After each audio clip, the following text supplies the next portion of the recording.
اللهم صل على سيدنا محمد وعلى آل سيدنا محمد بعدد كل ذرة مئة ألف مرة۔ سامعین اور ناظرین کرام، السلام علیکم ورحمۃ اللہ وبرکاتہ۔ سورہ مائدہ آیت نمبر 35۔ اعوذ باللہ من الشیطان الرجیم، بسم اللہ الرحمن الرحیم۔ یا ایہا الذین آمنوا اتقوا اللہ وابتغوا الیہ الوسیلۃ وجاہدوا فی سبیلہ لعلکم تفلحون۔ اے ایمان والو، اللہ سے ڈرو۔ بنیادی چیز ہے، یعنی اللہ کی شان کو پہچان کر اس کی عظمت کا خیال کرو، اس کی نافرمانی سے بچو، اس کے عذاب سے ڈرو۔ اتقوا اللہ وابتغوا الیہ الوسیلہ، اور اس کی طرف ڈھونڈو کوئی وسیلہ، ذریعہ، اس کی رحمتوں کو سمیٹنے کا اور نجات پا جانے کا ذریعہ تلاش کرو۔ وجاہدوا فی سبیلہ، اور خوب محنت کرو اس کے راستے میں۔ جاہدوا کا مطلب محنت۔ ہماری اردو زبان میں کوئی ایسا لفظ نہیں ہے کہ اس کی مکمل ترجمانی کا حق ادا کر سکے۔ جاہدوا یعنی ایک تو جہاد، جد، کوشش کو کہتے ہیں، محنت کو کہتے ہیں۔ جاہدوا مبالغہ کی صیغہ ہے، یعنی خوب محنت کرو، خوب کوشش کرو، تمہارے مقابل جو بھی اشیاء ہیں ان سے مقابلے میں خوب کوشش کرو۔ تفصیل آئے گی۔ لعلکم تفلحون، شاید کہ تم فلاح پا جاؤ ان ذرائع کو استعمال کرنے سے۔ یہ ترجمہ ہے سامعین اکرام، اور اس آیت پہ ہم ایک نشست کر چکے ہیں، یہ دوسری نشست ہے، آیت وہی ہے، لیکن یہ اتنی اہم آیت ہے، انسان کی فلاح اور نجات کے اسباب اس میں بیان کیے گئے ہیں۔ یعنی لعلکم تفلحون سے یہ واضح ہوتا ہے کہ اس میں جو ذرائع اور اسباب بیان کیے ہیں وہ فلاح کا سبب بن سکتے ہیں۔ اتقوا اللہ، سب سے پہلا تو تقوی الہی ہے، اور تقوی الہی جو ہے وہ یعنی خوف خدا،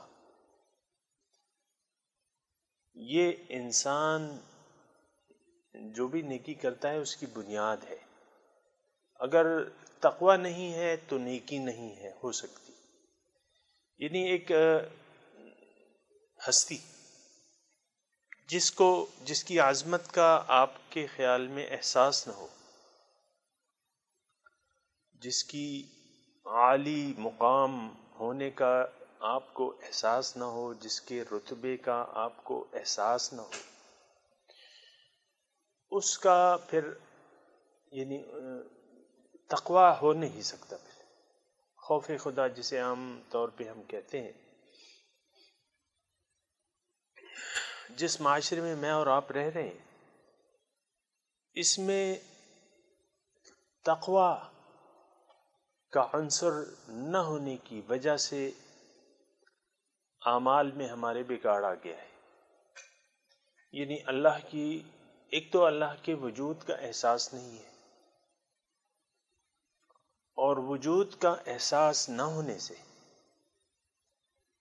تمام بگاڑ جو ہے وہ پیدا ہوتا ہے۔ ضرورت اس بات کی ہے کہ اللہ تعالیٰ کے وجود کو ہم تسلیم کر لیں، اس کا احساس کریں کہ وہ ایک ذات ہے جو کہ موجود ہے، جو کہ حاضر ہے، جو کہ ناظر ہے، اور بہت بلند عالی مقام ہے، بہت بلند رتبے والا ہے، اور بادشاہوں کا بادشاہ ہے۔ اور ہمارا خالق ہے اور ہمارا مالک ہے، یہ احساس جب تک آپ کو نہیں ہوگا تو تقوی پیدا ہونا مشکل ہے۔ اور حدیث کے مضمون کے حساب سے احسان کا درجہ آپ جبھی حاصل کر سکتے ہیں جبکہ اللہ تعالیٰ کے وجود کا آپ کو احساس ہو۔ حدیث جبرائیل میں آپ نے سنا ہوگا، جبرائیل علیہ السلام آئے، مختلف سوالات کیے، اور ایک سوال یہ کیا کہ مل احسان یا رسول اللہ صلی اللہ علیہ وسلم، کہ حضور احسان کیا ہے؟ حضور صلی اللہ علیہ وسلم نے فرمایا کہ احسان یہ ہے کہ تم رب کی بندگی ایسے کرو گویا کہ تم اسے دیکھ رہے ہو، اور اگر تم اس کو نہیں دیکھ سکتے، یعنی یہ درجہ تم نہیں پاتے، تو پھر کم از کم یہ درجہ ضرور ہونا چاہیے، اور تمہیں یہ احساس ہونا چاہیے کہ وہ عالی مقام جو ہے وہ تمہیں دیکھ رہا ہے۔ تو اللہ تعالیٰ کے وجود کا احساس نیکیوں کے لیے بہت زیادہ ضروری ہے۔ سامعین کرام، اتقوا اللہ، یعنی پہلی جو صفت اختیار کرنی ہے وہ اللہ تعالیٰ کے وجود کا احساس ہے، اس کی عظمت اور بزرگی کا احساس ہے۔ ما لکم لا ترجون للہ وقارا، حضرت نوح علیہ السلام کے الفاظ ہیں سورہ نوح میں کہ کیا ہوا تمہیں اے لوگو کہ اللہ تعالیٰ کی عظمت کا تم خیال نہیں رکھتے، اللہ تعالیٰ کے مقام، اس کے وقار، اس کی عظمت کا تمہیں خیال نہیں ہے۔ وقد خلقکم اطوارا، بات یہ ہے، حقیقت یہ ہے کہ تمہیں تو اسی ذات نے پیدا کیا ہے۔ تو تقوی الہی جو ہے سامعین اکرام، سب سے پہلی بنیادی ضرورت ہے اللہ تعالیٰ کی بندگی کے لیے کہ اللہ تعالیٰ کے وجود کا ہمیں احساس ہو۔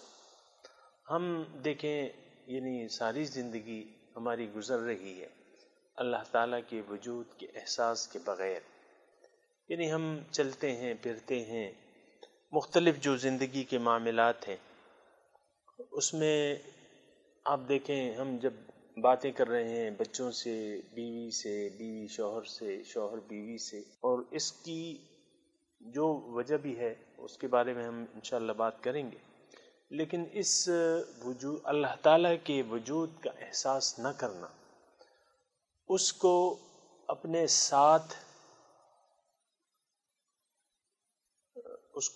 ساتھ محسوس نہ کرنا، حالانکہ وہ ہمارے ساتھ ہے، کیونکہ اللہ تعالیٰ نے فرمایا ہے وَهُوَ مَعَكُمْ أَيْنَمَا كُنْتُمْ، وہ تمہارے ساتھ ہے جہاں بھی تم کہیں ہو۔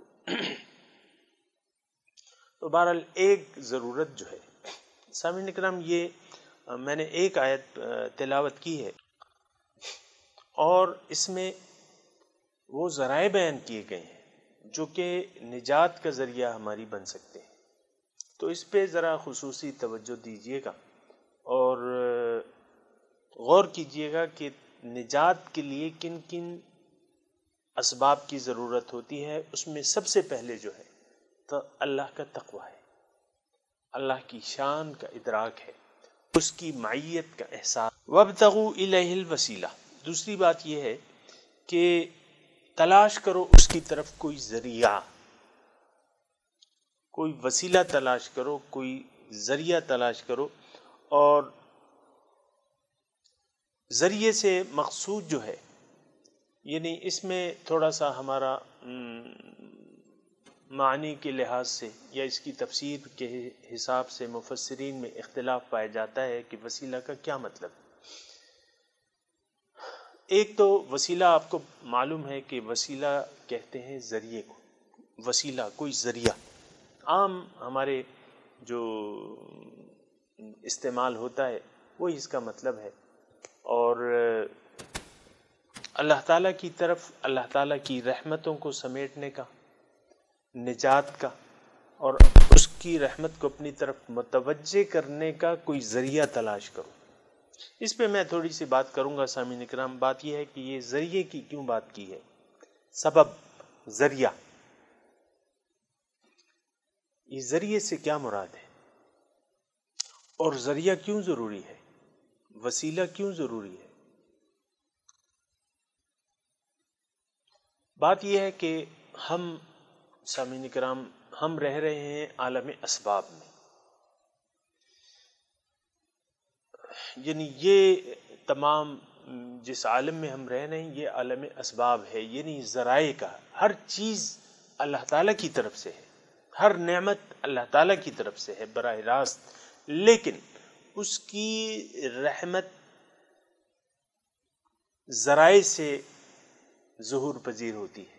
مثال کے طور پہ بارش ہے، بارش برستی ہے اور بارش زندگی ہے، پانی جو ہے وہ زندگی ہے۔ آپ دیکھیں قحط سالی آ جائے اگر ساری دنیا میں تو کیا حال ہوگا؟ قحط سالی تو اس کا زیادہ تفصیل کی ضرورت نہیں ہے، بارش جو ہے وہ زندگی ہے، پانی زندگی ہے۔ اب یہ بارش جو ہے یہ اللہ تعالیٰ کی نعمت ہے، خصوصی نعمت ہے، لیکن اس کے لیے پھر ذریعہ ہے، اللہ تعالیٰ نے اس کے بارش برسانے کے ذرائع بنا دیے ہیں۔ یہ میں مختصر طور پہ سامعین کرام آپ کو بیان کر رہا ہوں، یہ موضوع ایسا نہیں ہے جس پہ لمبے چوڑے دلائل کی ضرورت ہوگی ہمیں۔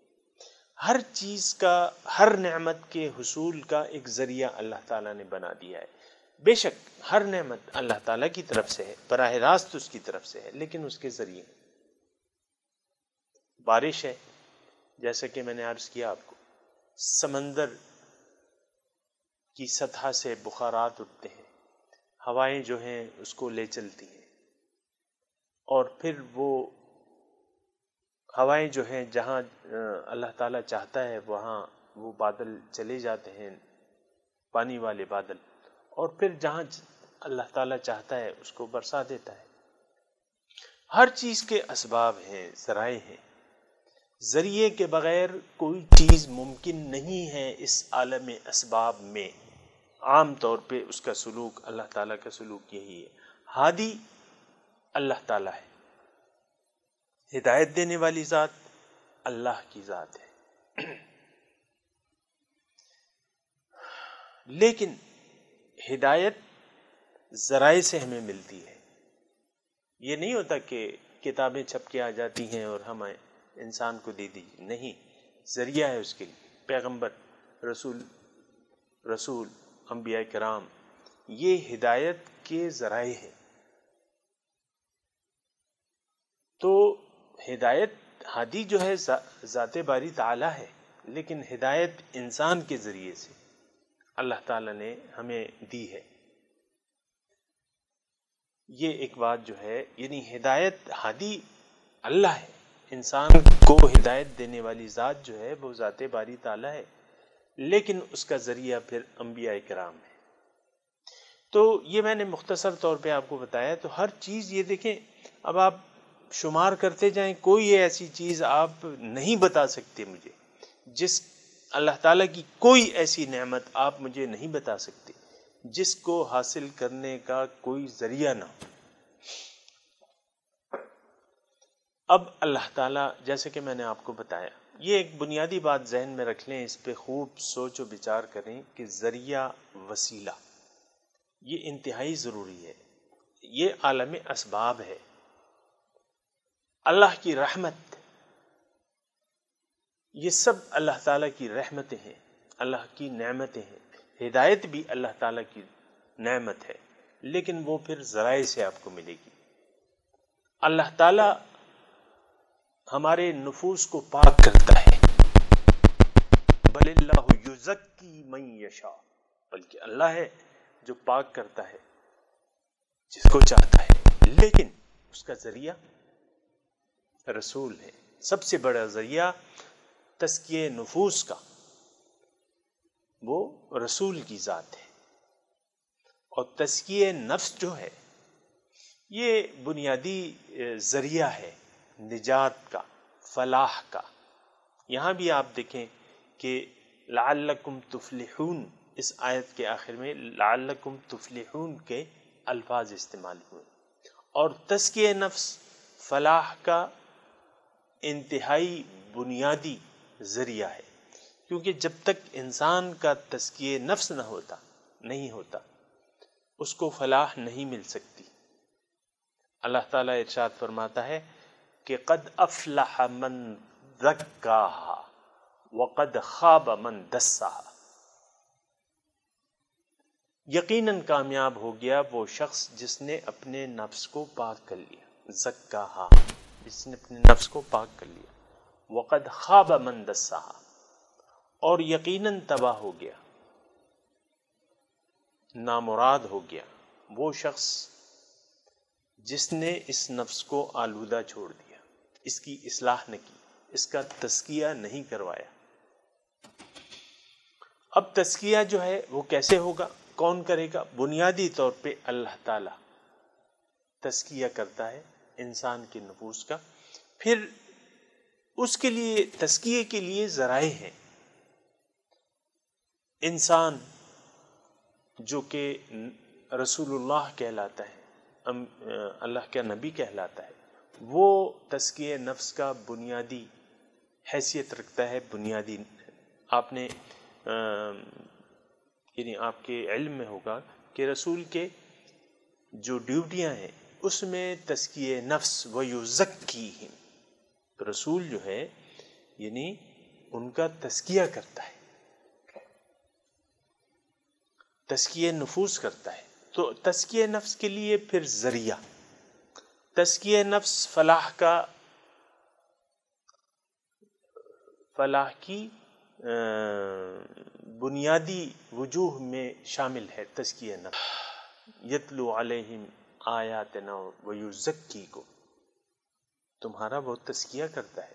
حضور صلی اللہ علیہ وسلم کی صفات میں دیکھیں، بنیادی جو ان کی صفات ہیں اس میں سے ایک صفت کیا ہے؟ مزکیون، تزکیہ کرنے والا، صفائی کرنے والا، نفوس کی صفائی کرنے والا۔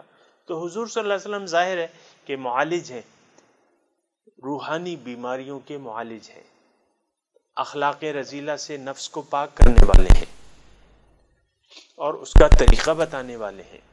تو بات ہو رہی تھی کہ ذرائع، وسیلہ کی بات ہو رہی ہے، ذریعہ، کوئی ذریعہ تلاش کرو۔ اب ذریعہ، سب سے بڑا ذریعہ جو ہے وہ ہمارے حضور صلی اللہ علیہ وسلم ہے۔ اب یہاں جو الفاظ ہیں اس کا ترجمہ کیا ہے؟ وَابْتَغُوا إِلَيْهِ الْوَسِيلَةَ، ڈھونڈو اس کی طرف، یعنی اس کی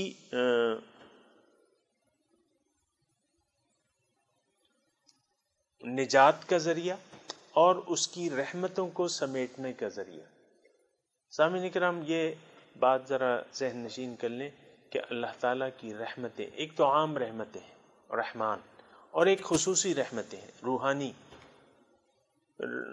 نعمتیں ہیں۔ اس کے لیے پھر ذریعہ جو ہے وہ آپ خود نہیں حاصل کر سکتے۔ اللہ تعالیٰ کی خصوصی رحمتیں، وہ انوار جو قلب پر آتے ہیں وہ آپ خود نہیں حاصل کر سکتے، بلکہ آپ کو متوجہ ہونے پڑے گا رسول صلی اللہ علیہ وسلم کی طرف۔ ان سے آپ نے یعنی رحمتیں سمیٹنے کا ذریعہ تلاش کرنا ہے، ان کی طرف متوجہ ہونا ہوگا، ان کو اپنا محبوب بنانا ہوگا۔ لا یؤمن احدکم حتی اکون احب الیہ من والدہ وولدہ والناس اجمعین، تم میں سے کوئی شخص نہیں ہو سکتا کامل مومن جب تک میں اس کو محبوب نہ ہو جاؤں اس کے والدین سے، اس کی اولاد سے اور تمام لوگوں سے زیادہ۔ تو وابتغوا الیہ الوسیلہ، تھوڑی سی ٹیکسٹ کو بھی دیکھیں سامعین کرام اور ان الفاظ کو بھی دیکھیں۔ وسیلہ، وابتغوا الیہ، یعنی اللہ تعالیٰ ہمارا مقصود حقیقی ہے، یعنی لا مقصود الا اللہ، اللہ کے سوا کوئی مقصود نہیں ہے۔ اللہ تعالیٰ ہمیں اپنی طرف بلا رہا ہے کہ میرے قریب آ جاؤ، میرے بندو، میرے قریب آ جاؤ، قریب آ کے مجھے پہچان لو، میرا دیدار کر لو۔ یہ انسان کا مقصود ہے۔ لوگ پیدا ہو رہے ہیں، زندگی گزار رہے ہیں ہاں ہو اور بس پھر چل پڑتے ہیں، ایسا نہیں ہے۔ یہ ایک مقصد ما ما خلقت ھذا باطلا، اللہ تعالیٰ نے یہ بے مقصد نہیں پیدا کیا ہے سب کچھ۔ مقصود کیا ہے؟ کائنات کو آپ دیکھیں، اس کا مرکزہ جو ہے، کائنات کی توجہ کا مرکز انسان کو فائدہ پہنچانا ہے۔ مختصر الفاظ میں کہہ رہا ہوں، انسان کو اللہ تعالیٰ نے اپنے لیے پیدا کیا ہے کہ یہ دنیا میں زندگی اس طرح گزارے کہ روحانی طور پر اتنی ترقی کر لے کہ یہ میرے قریب آ جائے، قریب آ کے مجھ کو دیکھ لے اور مجھے پہچان لے۔ تو اب اللہ وابتغوا الیہ، تلاش کرو اس کی طرف، اس کے قرب کے لیے، اس کی معرفت کے لیے اور اس کے دیدار کے لیے، اس کی ملاقات کے لیے۔ یہ الفاظ سارے استعمال ہوئے ہیں، اور جو لفظ زیادہ تر قرآن میں استعمال ہوا ہے وہ لقاء اللہ ہے، اللہ کی ملاقات، اللہ کی ملاقات کے لیے۔ یعنی اللہ نے انسان کو یہ جسم اس لیے عطا فرمایا ہے کہ یہ زندگی اس طرح گزارے کہ یہ اللہ تعالیٰ کی ملاقات کو سہ سکے، اس میں اتنی قوت پیدا ہو جائے روحانی کہ یہ اللہ تعالیٰ کے دیدار کو برداشت کر سکے۔ اللہ اکبر۔ تو وابتغوا الیہ الوسیلہ، اس کی طرف، یعنی اس کی معرفت، اس کے قرب، اس کی دیدار، اس کی ملاقات کے لیے کوئی ذریعہ تلاش کرو۔ یعنی جب تک کوئی ذریعہ نہ ہوگا تب تک آپ کی فلاح مشکل ہے، آپ کو اپنے مقصود میں کامیابی حاصل کرنا مشکل ہے۔ تو اس کی طرف کوئی ذریعہ تلاش کرو، اللہ تعالیٰ کی رحمتوں کو اپنے طرف متوجہ کرنے کا کوئی ذریعہ تلاش کرو۔ تو سب سے پہلا ذریعہ جو ہے میں نے آپ کو بتایا پیغمبر کی ذات ہے۔ اب پیغمبر نہیں ہے تو پھر نائبین پیغمبر ہیں، نائب نبی، پھر ہم الفاظ استعمال کرتے ہیں حدیث کے کہ علماء امتی کا انبیاء بنی اسرائیل، کہ میری امت کے علماء کا درجہ جو ہے وہ بنی اسرائیل کے نبیوں جیسا ہے، حضور صلی اللہ علیہ وسلم فرماتے ہیں۔ کیونکہ آپ بنی اسرائیل میں دیکھیں ہزاروں نبی آئے، لیکن شریعت واحدہ تھی جو کہ حضرت موسیٰ علیہ السلام کو دی گئی تھی، اس شریعت کے تحت پھر ہزاروں نبی بھیجے گئے، کیونکہ نبوت کا اختتام نہیں ہوا تھا۔ لیکن اس کے باوجود ان میں علماء کرام موجود تھے، انبیاء کے باوجود علماء کرام موجود تھے، مشائخ اعظام موجود تھے، ان کے نام آئے قرآن پاک میں، ربانیون۔ تو وہ نبی، وہ نائب نبی، اب آج کے وقت میں ذریعہ کیا ہوگا؟ حضور اپنے تزکیہ نفس کا ذریعہ کیا ہوگا؟ کیونکہ تزکیہ نفس جو ہے سامعین اکرام ایک بنیادی ضرورت ہے، یہ آپ خود نہیں کر سکتے۔ یہ ایک یعنی ایسی بات ہے جس میں لمبے چوڑے دلائل کی ضرورت نہیں ہے۔ کوئی بیمار اپنا علاج خود نہیں کر سکتا۔ ایک ڈاکٹر بھی اگر بیمار ہو جائے تو وہ خود اپنا علاج نہیں کرے گا، بلکہ اگر بیماری سیریس ہے تو وہ اسپتال میں داخل ہوگا، اسپتال میں دیگر ڈاکٹروں سے اپنا علاج کروائے گا۔ تو جب جسمانی امراض کا علاج، جسمانی امراض کے علاج کے لیے ڈاکٹر کی ضرورت محسوس ہوتی ہے، آپ خود اپنے لیے دواؤں کا انتخاب نہیں کر سکتے، تو روحانی بیماریاں جو کہ نظر نہیں آ رہی، جو کہ پوشیدہ ہیں، ان کی بیماریوں کے لیے کیا آج ہمیں کسی ذریعے کی، کسی حکیم کی، کسی ڈاکٹر کی، کسی نائب نبی کی ضرورت نہیں ہوگی؟ یقیناً نائب نبی جو ہے آج کے وقت ایک ذریعہ ہے، اللہ تعالیٰ کی رحمتوں کو اپنی طرف متوجہ کرنے کا ایک انتہائی اہم ذریعہ ہے۔ کیونکہ تزکیہ نفس آپ کی بنیادی ضرورت ہے، آپ خود اپنا علاج نہیں کر سکتے، تو آپ کو علاج کروانا پڑے گا کسی حکیم سے، روحانی حکیم سے، روحانی حکیم، لیکن بس شرط یہ ہے کہ وہ روحانی حکیم صحیح ہو، وہ غلط نہ ہو، وہ برائے انعام نہ ہو، وہ جھوٹا نہ ہو، وہ باطل نہ ہو۔ یہ اس کا آپ کو خیال رکھنا پڑے گا کہ وہ روحانی حکیم جس سے آپ رابطہ کر رہے ہیں وہ صحیح طور پر اللہ تعالیٰ کا بندہ ہے اور حضور صلی اللہ علیہ وسلم کی مکمل تابعداری کر رہا ہے، حضور کے نقش قدم پر چل رہا ہے، اللہ تعالیٰ کی مکمل بندگی کر رہا ہے۔ اس کی زندگی جو ہے وہ دین میں پورے کا پورا داخل ہے۔ یہ پھر شرائط ہیں، مختلف شرائط ہیں اس کی، وہ پھر کسی اور موقع پہ میں بیان کروں گا، لیکن یہ ایک وسیلہ جو ہے وابتغوا الیہ، کوئی ذریعہ تلاش کرو۔ آپ کو میں نے گفتگو کے شروع میں بتایا کہ ذرائع یہ عالم اسباب ہے، ہر چیز کے لیے اللہ تعالیٰ نے ذریعہ ہدایت ذریعے سے آئی ہے، پیغمبر کے ذریعے سے آئی ہے۔ اب آپ نے اپنا تزکیہ نفس کرانا ہے، پیغمبر موجود نہیں ہے، پیغمبر سے آپ رابطہ نہیں کر سکتے، تو اب نائب پیغمبر کو آپ کو تلاش کرنا ہوگا، نائب نبی تلاش کرنا ہوگا، جس کا درجہ، جو علماء حق ہیں ان کا درجہ حضور صلی اللہ علیہ وسلم کے ارشاد کے مطابق انبیاء کا درجہ ہے، نائب نبی کا درجہ ہے۔ تو وابتغوا الیہ الوسیلہ، اس کی طرف پہنچنے کا ایک ذریعہ تلاش کرو، اپنی اللہ تعالیٰ کی بارگاہ میں تقرب کا، اس سے ملاقات کا۔ اور ملاقات سامعین کرام،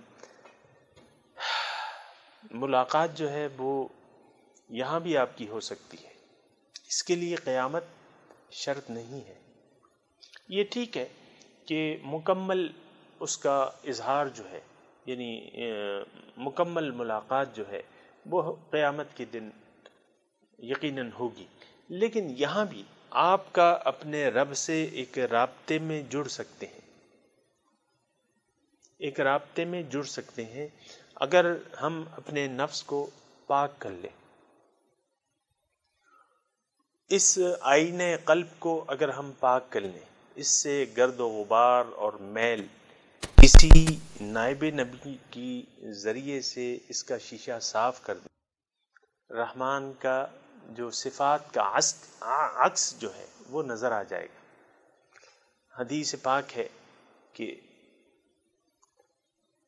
الانسان مرآۃ الرحمن، رحمان کا آئینہ ہے انسان۔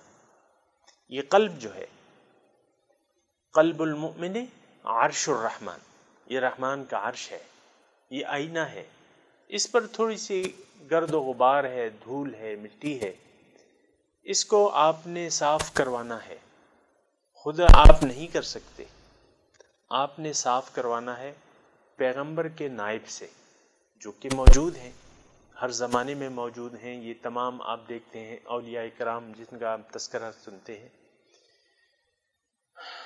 یہ اپنے اپنے وقت کے امام تھے۔ حضور صلی اللہ علیہ وسلم فرماتے ہیں کہ من مات ولم یعرف امام زمانہ فکأنہ مات میتۃ الجاہلیہ، جو شخص مرا اس حالت میں کہ اس نے اپنے زمانے کے امام کو نہیں پہچانا تو گویا کہ وہ جاہلیت کی موت مرا۔ یعنی اس کا کیا مطلب ہوا؟ اس کا مطلب یہ ہوا کہ اگر کسی نے اپنے امام وقت کو نہیں پہچانا، امام زمانہ ہی، امام وقت کو نہیں پہچانا تو وہ جاہلیت کی موت مرا، کفر کی موت مرا۔ کیا مطلب ہوا اس کا؟ اس کا مطلب یہ ہوا کہ آپ نے اس کی اللہ تک پہنچنے کے لیے کوئی ذریعہ ہی تلاش نہیں کیا، اس کو پہچانا ہی نہیں۔ جب نہیں پہچانا تو آپ کا تزکیہ نفس نہ ہو سکا، تو جب آپ اپنا تزکیہ نفس نہ کروا سکے تو وَقَدْ خَابَ مَنْ دَسَّاهَا، قرآن کا اس سے ملاقات کے لیے کوئی ذریعہ تلاش کرو۔ اللہ تعالیٰ سے براہ راست رابطہ انسان کے لیے ممکن نہیں ہے، اللہ سے براہ راست رابطہ انسان کے لیے ممکن نہیں ہے۔ اگر ممکن ہوتا تو پیغمبر نہ آتے، اللہ تعالیٰ کسی اور ذریعے سے ہدایت دے دیتا، انسان کو کتابیں بھجوا دیتا، نبی نہ آتے۔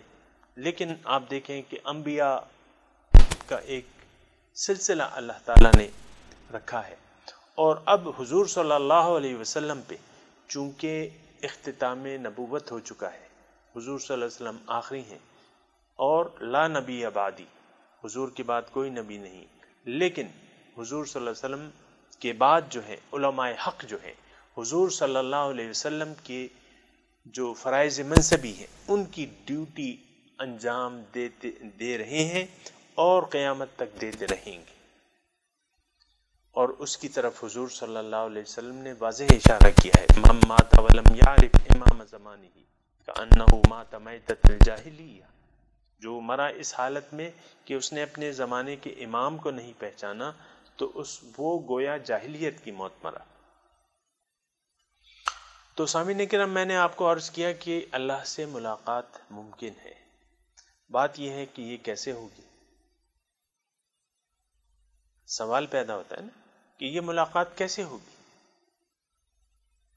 تو احادیث میں حضور صلی اللہ علیہ وسلم نے، صلی اللہ علیہ وسلم کا ارشاد ہے، اور حدیث قرب نوافل مشہور حدیث ہے،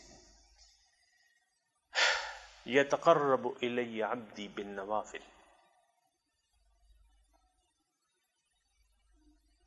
اس سے پہلے الفاظ ہیں حدیث میں، اللہ تعالیٰ کے ارشاد ہیں کہ جو چیزیں میں نے بندے پر فرض کی ہیں سب سے زیادہ ان کے ذریعے یہ میرے قریب ہوتا ہے، جو فرائض ہے، اور فرائض میں سامعین کرام وابتغوا الیہ الوسیلہ بھی ہے، سامعین کرام وابتغوا الیہ الوسیلہ یہ بھی لازم ہے، یہ بھی فرض ہے۔ تو جو چیزیں میں نے اس کے فرض کی ہیں اور یہ چیزیں فرض چیزوں کو یہ کرتا ہے تو سب سے زیادہ وہ ان کے ذریعے میرے قریب ہوتا ہے۔ اور یتقرب الی عبدی بالنوافل، میرا بندہ زائد کاموں سے میرے قریب ہونے کی کوشش کرتا ہے۔ یتقرب الی عبدی بالنوافل، نوافل نفل زائد چیزیں، زائد یعنی زکوٰۃ فرض ہے، آپ نفلی صدقات دیتے ہیں، اپنے مال کو دن اور رات اللہ کی رضا کی خاطر خرچ کرتے ہیں، اور دیگر جو بھی کام ہیں وہ زیادہ آپ اس میں جستجو کرتے ہیں۔ تو ایک بندہ، اللہ تعالیٰ فرماتا ہے ایک بندہ نوافل کے ذریعے میرے قریب ہونے کی کوشش کرتا ہے، یہاں تک کہ میں اس کی آنکھیں بن جاتا ہوں، مجھ سے دیکھتا ہے، میں اس کے کان بن جاتا ہوں، مجھ سے سنتا ہے، میں اس کے ہاتھ بن جاتا ہوں، مجھ سے کام کرتا ہے، میں اس کے پاؤں بن جاتا ہوں، مجھ سے کام کرتا ہے۔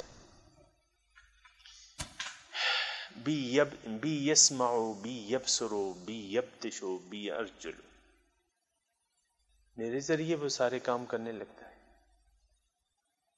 میں اس کے کان بن جاتا ہوں۔ اب دیکھیں یہ قوتیں جب اللہ کی قوتیں بن جاتی ہیں تو پھر اللہ سے ملاقات ہوئی کہ نہ ہوئی؟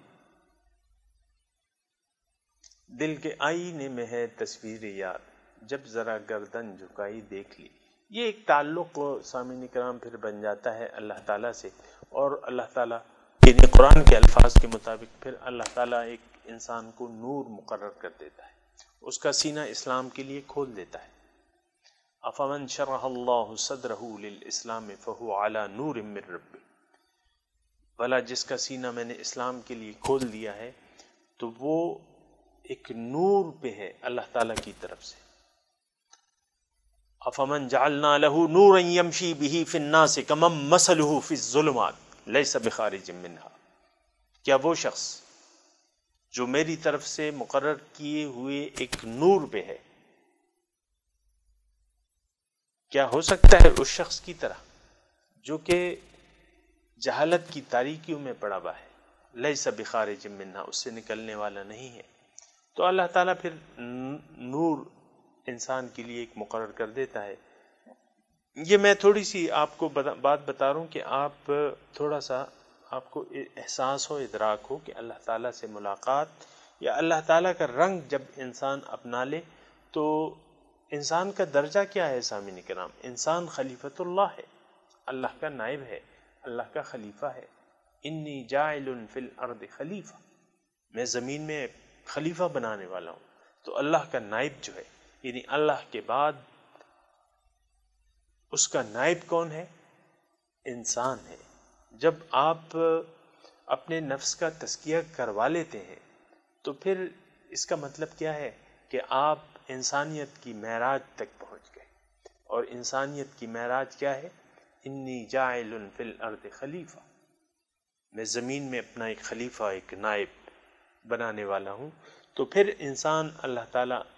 انسان اپنے مقام تک پہنچ جاتا ہے، مقام عبدیت انسان۔ تو وابتغوا الیہ الوسیلہ، یعنی پھر جو ہے انسان جو ہے اللہ تعالیٰ سے ایک رابطے میں جڑ جاتا ہے۔ ایک حدیث میں آپ کو بیان کرنا چاہ رہا تھا کہ اس کی علامات کے طور پہ، یعنی آپ پوچھیں گے نا کہ بھئی کیا علامات ہیں، یا جو شخص خلیفۃ اللہ بن جاتا ہے اس کی کیا علامات ہیں۔ اسی طرح حضور صلی اللہ علیہ وسلم نے بات کی کہ صحابہ کرام بیٹھے ہوئے تھے تو حضور صلی اللہ علیہ وسلم نے فرمایا کہ جب یہ اسلام انسان کے دل میں داخل ہو جاتا ہے تو یہ شرح صدر ہو جاتی ہے، انفسخہ حدیث کے الفاظ ہیں، سینہ کھل جاتا ہے۔ تو صحابہ جو بیٹھے ہوئے تھے انہوں نے پوچھا حضور صلی اللہ علیہ وسلم اس کی علامات کیا ہے؟ جب سینہ کھل جائے اسلام کے لیے، اللہ کے دین کے لیے، کہ جس سینے میں اسلام کا نور، اللہ کا نور داخل ہو جاتا ہے، یہ کھل جاتا ہے، اس کی علامات کیا ہیں؟ التجافی عن دار الغرور والانابۃ الی دار الخلود والتأہب للموت قبل الورود۔ حضور فرماتے ہیں اس کی علامت یہ ہے کہ انسان پھر کنارہ کشی اختیار کر لیتا ہے، پہلو تہی کرتا ہے، عن دار الغرور، یعنی جو دھوکے کی جگہ ہے، دھوکے کا گھر ہے، جو کہ دنیا ہے، اس سے پھر پہلو تہی کرتا ہے۔ اس کو کوئی خواہش نہیں ہوتی، لذات دنیا کی کوئی خواہش اس کو نہیں ہوتی۔ یہ ایک مختصر لفظ ہے سامنے کا التجافی۔ یہ اس کا التجافی کا مطلب یہ نہیں ہے کہ یہ ترک دنیا کر دیتا ہے، لیکن پہلو تہی کرتا ہے، اس میں لذات دنیا کی خواہشات نہیں رہتی۔ پھر التجافی عن دار الغرور، یہ پہلو تہی کرتا ہے اس دھوکے کے گھر سے۔ والانابۃ الی دار الخلود، اور یہ پھر متوجہ ہو جاتا ہے، اس کا دل متوجہ ہو جاتا ہے آخرت کے گھر کی طرف، ہمیشگی کا جو گھر ہے دار الخلود کر رہا ہوں، اس کے رد عمل میں مجھے آخرت میں یعنی کیا مقام ملے گا، یا یہ متمنی رہتا ہے دار آخرت کا، لذات دنیا سے یہ پہلو تہی کرتا ہے اور آخرت کی طرف متوجہ کرتا ہے، اور آخرت میں کامیابی والے کام جو ہے یہ کرتا ہے۔ والانابت، انابت اس کی متوجہ ہو جاتا ہے آخرت کے گھر کی طرف۔ اور والتأہب للموت قبل الورود، موت کے آنے سے پہلے یہ موت کی طرف متوجہ رہتا ہے، محبت ہوتی ہے، اس کو موت سے محبت ہوتی ہے، کیونکہ موت کیا ہے؟ الموت جسر یوصل الحبیب الی الحبیب، موت تو ایک پل ہے جو محبوب کو محبوب سے ملا دیتی ہے، یوصل الحبیب الی الحبیب، موت تو ایک پل ہے، تو یہ موت کو محبوب سمجھتا ہے۔ تو سامعین کرام، یہ بنیادی وجوہات ہیں۔ آج کے سبق میں میں نے آپ کی توجہ دلائی ہے اللہ تعالیٰ کے اس حکم کی طرف کہ تقوی الہی اختیار کرو، اور اس کی طرف اس کی رحمتوں کو، اس کے انوار کو سمیٹنے کا کوئی ذریعہ تلاش کرو۔ وابتغوا الیہ الوسیلہ وجاہدوا فی سبیلہ، اور جد و جہد کرو، انتہائی محنت انتہائی کوشش کرو اس کے راستے میں.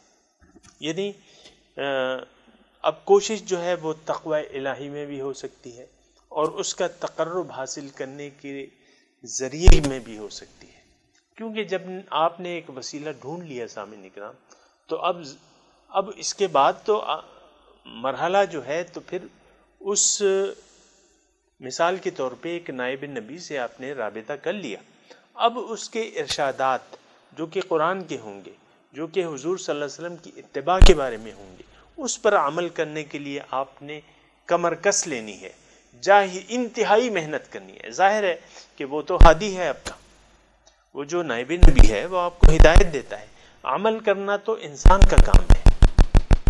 وہ ہادی آپ کو مجبور نہیں کرے گا کہ آپ لازمی جو ہے یا ڈنڈا آپ کے لیے نہیں اٹھائے گا، وہ تو آپ کو ایک ہدایت دے گا، عمل کرنا پھر آپ کا کام ہے اور وہ بغیر محنت کے نہیں ہو سکتا. وَجَاهِدُوا فِي سَبِيلِهِ، اس کی راہ میں خوب محنت کرو. یہ جاہدو میں نے آپ کو ترجمے میں بتایا نا کہ اس کا ہم معنی یا مترادف لفظ کوئی نہیں ہے اردو کی زبان میں. جدہ محنت، جہاد محنت کو کہتے ہیں. یہ جنگ جو ہم کرتے ہیں اس کو بھی، یہ بھی جہاد کی ایک قسم ہے، اس میں بھی محنت ہوتی ہے، کوشش ہوتی ہے، لیکن جہاد صرف جنگ تک محدود نہیں ہے. جہاد بالنفس ہے، جہاد بالمال ہے، مختلف قسم کی جہاد ہے. یعنی آپ کے مقابل جو چیز ہے یعنی اس سے آپ نے لڑنا ہے، محنت کرنی ہے. سب سے پہلے جو ہے انسان پہ جب یہ اپنے مقصد کا تعین کر کے صراط مستقیم پر چلنا شروع کر دیتا ہے یا ارادہ کرتا ہے تو اس کے سامنے نفس امارہ کھڑا ہوتا ہے کہ نہیں، تم نے تو میری زندگی کے مطابق اب تک زندگی گزاری ہے، اب تم نے اپنی روش نہیں بدلنی، میری ہی خواہش پر تم نے چلنا ہے. تو پھر انسان جو ہے یعنی پھر بات ہوتی ہے یعنی نتیجہ اس بات پہ ہوتا ہے کہ انسان اپنے ارادے میں کتنا مضبوط ہے. اگر انسان کا ارادہ مضبوط ہو تو پھر یہ کوشش کرے گا، انتہائی کوشش کرے گا، محنت کرے گا. قرآن پاک میں اس قسم کے ایک اور آیت کی طرف میں آپ کی توجہ دلاتا ہوں. یا ایھا الانسان انک کادح الی ربک کدحا فملاقیہ. اے انسان، تم اپنی طرف، اپنے رب کی طرف محنت کرو گے، جد و جہد کرو گے خوب. کادح الی ربک کدحا، اس کا مطلب یہ ہے کہ خوب محنت کرو گے، خوب جد و جہد کرو گے، خوب محنت کرو گے. کدحا فملاقیہ، بس اطمینان رکھو کہ تمہاری ملاقات اس سے ہو جائے گی. تو وہ ایک آیت کو دیکھیں. یہ جو ابھی آیت میں نے آپ کے سامنے پڑھی ہے کادح الی ربک کدحا، اس میں ہمارے شیخ جو ہے بہت مزیدار اس کا ترجمہ فرمایا کرتے تھے. اس کا وہ فرماتے تھے کہ اس کا مطلب یہ ہے کہ تم اپنی ہڈیاں گھساؤ گے، اتنی کوشش کرو گے کہ اس میں تمہاری ہڈیاں گھسیں گی. کدحا، خوب کوشش کرو گے، خوب محنت کرو گے، تو پھر کیا ہوگا؟ فملاقیہ، جب اتنی کوشش تم کر لو گے بس یہ تمہاری ملاقات پھر اس سے ہو جائے گی. تو سامعین کرام، ملاقات، معرفت الہی، یہ ایک بات یاد کر لیں. وقت میرے پاس اتنا نہیں ہے، لیکن اللہ سے ملاقات، یہ انتہائی کوشش اس میں ہونی ضروری ہے، انتہائی محنت، انتہائی کوشش. جاہدوا فی اللہ حق جہاد، اللہ کے راستے میں اللہ کی معرفت، اس کی قرب، اس کے ملاقات، اس کے دیدار کے لیے اتنی محنت کرو جتنا کہ حق ہے. دوسری جگہ یعنی یہ مضمون متفرق جگہ قرآن میں آیا ہے مختلف الفاظ سے. وَمَنْ أَرَادَ الْآخِرَةَ وَسَعَى لَهَا سَعْيَهَا فَأُولَئِكَ كَانَ سَعْيُهُمْ مَشْكُورًا. جس نے ارادہ کر لیا آخرت کا، اللہ کی ملاقات کا، اللہ کے دیدار کا، تو وَسَعَى لَهَا سَعْيَهَا، اب اس کے لیے کوشش، لیکن کتنی؟ سعیہا، جتنی کوشش ہونی چاہیے. وجاہدوا فی اللہ حق جہاد اتقوا اللہ حق تقاتہ. تو جب اتنی آپ نے کوشش کر لی، خوب کوشش کر لی، یہ ایک بات نوٹ کر لیں کہ معرفت الہی اور یہ راستہ جو ہے، قرب الہی کا یہ راستہ جو ہے، اس پہ خوب کوشش کرنی ہے. لیکن یہ کوشش مشکل نہیں ہے. میں آپ کو یہ کہہ رہا ہوں کہ کوئی اس سے یہ گھبرا نہ جائے کہ میں تو خوب کوشش نہیں کر سکتا. دیکھیں، بات یہ ہے کہ بات تو مقصد کی ہوتی ہے.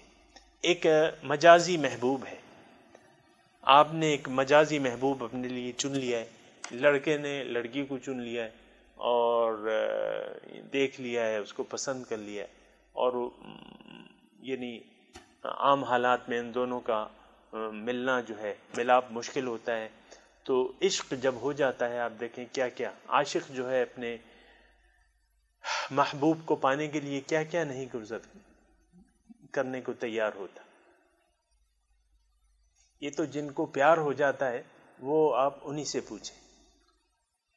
تو اللہ تعالیٰ، لیکن جب پیار ہو جائے تو پھر قربانی آسان ہو جاتی ہے.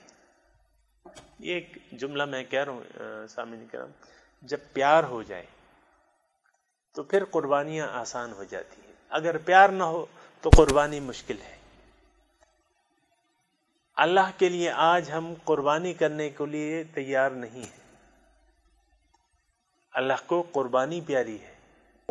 مما تحبون، جو چیزیں تمہیں پسند ہیں ان کو خرچ کیے بغیر، ان کو قربان کیے بغیر تم نیکی پا نہیں سکتے.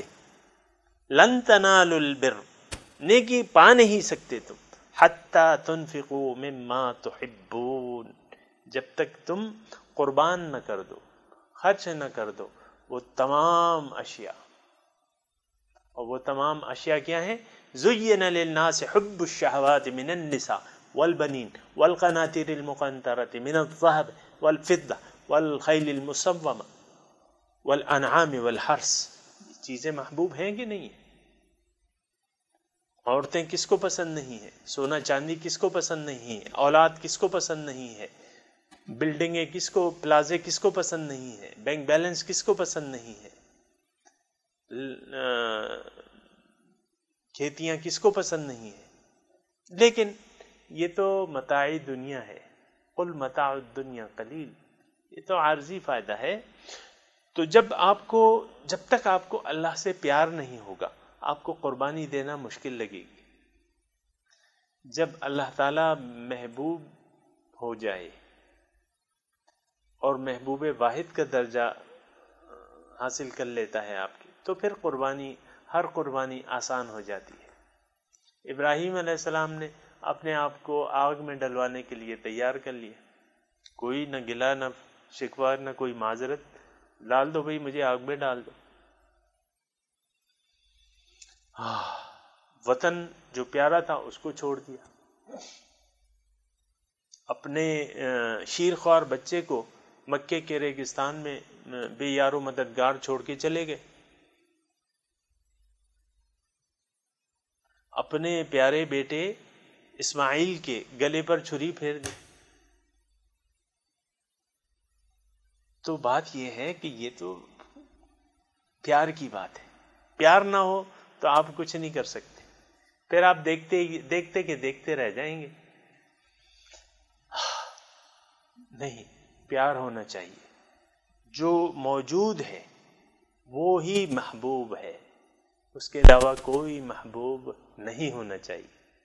ماذا بعد الحق الا الضلال، الحق کے بعد تو صرف گمراہی رہ جاتی ہے. گمراہی سے کیا پیار کرنا، باطل سے کیا پیار کرنا. حق کے علاوہ تو باطل ہے، سب کچھ ختم ہونے والی چیزیں ہیں.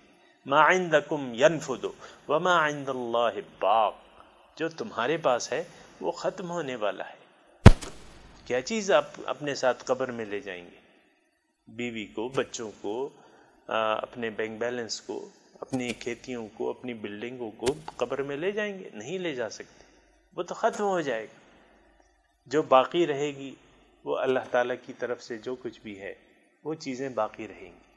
تو قربانی جو ہے وجاہدو، یہ ملاپ کے لیے جو ہے قربانی چاہیے، اور قربانی کے لیے پیار چاہیے، اور پیار کے لیے سوچ چاہیے، فکر چاہیے۔ دیکھیں، سوچیں، فکر کریں، کون ہے بھئی؟ سب سے حسین کون ہے؟ مالک الملک کون ہے؟ بادشاہوں کا بادشاہ کون ہے؟ یہ پھر ایک طریقہ کار ہے سامعین کرام۔ پھر جو شوقین ہیں وہ اللہ والوں سے رابطہ کریں، ان سے پیار کرنا سیکھیں کہ پیار کیسے ہوتا ہے، ان سے رابطہ کریں، وہ آپ کو طریقے بتائیں گے پھر پیار کے۔ جب آپ وہ طریقے سیکھ لیں گے، اللہ تعالیٰ سب سے پیارا ہو جائے گا آپ کو۔ جب سب سے پیارا ہو جائے گا، پھر آپ کے پاس جو محبوب چیزیں ہیں ان کی آپ قربانی کرنے کو تیار ہو جائیں گے، اور خوب محنت کرنے کو تیار ہو جائیں گے۔ یہ سب وہ جو ہیں جو ذرائع ہیں، جو ذریعہ ہے اللہ تعالیٰ کی طرف جو پہنچانے کے ذرائع ہیں، جو نائبین نبی ہیں، وہ جو ہے جو امام وقت ہے وہ آپ کو بتائے گا کہ پیار کرنا کیسے ہوتا ہے، وہ آپ کو طریقہ بتائے گا۔ وجاہدوا فی سبیلہ، پھر خوب محنت کرو۔ یہ سامعین کرام توجہ رہے، یہ ساری فلاح کی ذرائع ہیں، یعنی کامیابی کی کنجیاں کیا ہیں، یہ سارے بیان ہو رہے ہیں۔ جاہدوا فی سبیل، خوب محنت کرو، اپنے مقابل جو بھی ہیں، آپ کا نفس ہے، معاشرہ ہے، آپ کے جو بھی، میں نام نہیں لیتا، لیکن جو بھی مقابلے میں آئے اس سے خوب محنت کرو، جد و جہد کرو، محنت کرو، کوشش کرو۔ سر تسلیم خم ہے جو مزاج یار میں آئے، وجاہدوا فی، خوب محنت کرو، خوب محنت کرو، لعلکم تفلحون، شاید کہ تم فلاح پا جاؤ۔ یہ فلاح کے ذرائع اللہ تعالیٰ نے بیان کیے ہیں سامعین کرام۔ اتقوا اللہ وابتغوا الیہ الوسیلہ، جاہدوا فی سبیل، تین ذرائع جو بنیادی ذرائع ہیں وہ اللہ تعالیٰ نے یہاں بیان کیے ہیں۔ مخاطب کون ہے؟ مومن مخاطب ہے۔ کافروں کا تو عقیدہ ہی نہیں ہے، لیکن مخاطب مومن ہے، جن کا عقیدہ درست ہے، جن کا محبوب و مطلوب و مقصود ذات باری تعالیٰ ہے، ان کو اللہ تعالیٰ وہ ذرائع بتا رہا ہے، فلاح کے ذرائع بتا رہا ہے کہ یہ ذرائع اختیار کر لو، اللہ کا تقویٰ اور اللہ کی طرف پہنچنے کی، اللہ کی رضا کو پانے کا ذریعہ، اللہ کی رحمتوں کو حاصل کرنے کا اور اس کے نور کو دل میں بسانے کا ذریعہ تلاش کرو۔ وجاہدوا فی سبیلہ، اور خوب محنت کرو اس کی راستے میں، اس کی راہ میں، لعلکم تفلحون، تاکہ تم فلاح پا جاؤ، کامیاب ہو جاؤ۔ وآخر دعوانا ان الحمد للہ رب العالمین، والسلام علیکم ورحمۃ اللہ وبرکاتہ۔